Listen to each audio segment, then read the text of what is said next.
Voici 5 différences étonnantes entre les modes de vie en France et en Chine. Numéro 1, le rapport au temps. En France, les Français valorisent l'équilibre de vie professionnelle et la vie privée. Les fameuses 35 heures, les vacances prolongées et les pauses déjeuner sont vraiment très importants. En Chine, le rythme est beaucoup plus intense, surtout dans les grandes villes.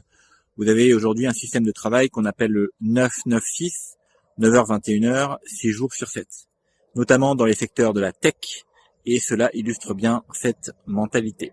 Numéro 2, des habitudes alimentaires.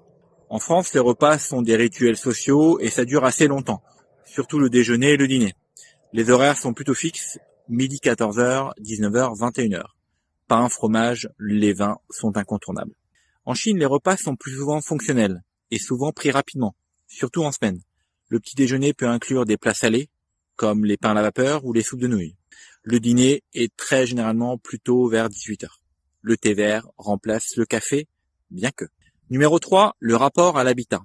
En France, la maison individuelle avec jardin est un idéal, surtout en dehors des grandes villes. Les appartements haussmanniens à Paris sont très recherchés. En Chine, en raison de la densité, la plupart des gens vivent dans des appartements en copropriété dans des gratte-ciels. L'achat immobilier est un objectif de vie majeur, souvent encouragé par les parents, même si les prix sont exorbitants. Numéro 4, l'éducation. En France, le système éducatif est relativement exigeant, mais c'est surtout qu'il accorde de l'importance au développement personnel et surtout aux activités extrascolaires. Les devoirs sont présents, mais très modérés comparés à d'autres pays. En Chine, l'éducation est une priorité absolue. Les enfants suivent souvent des cours supplémentaires après l'école et le week-end. La pression pour réussir le bac, en chinois, c'est le gaokao. L'examen d'entrée à l'université est extrêmement difficile.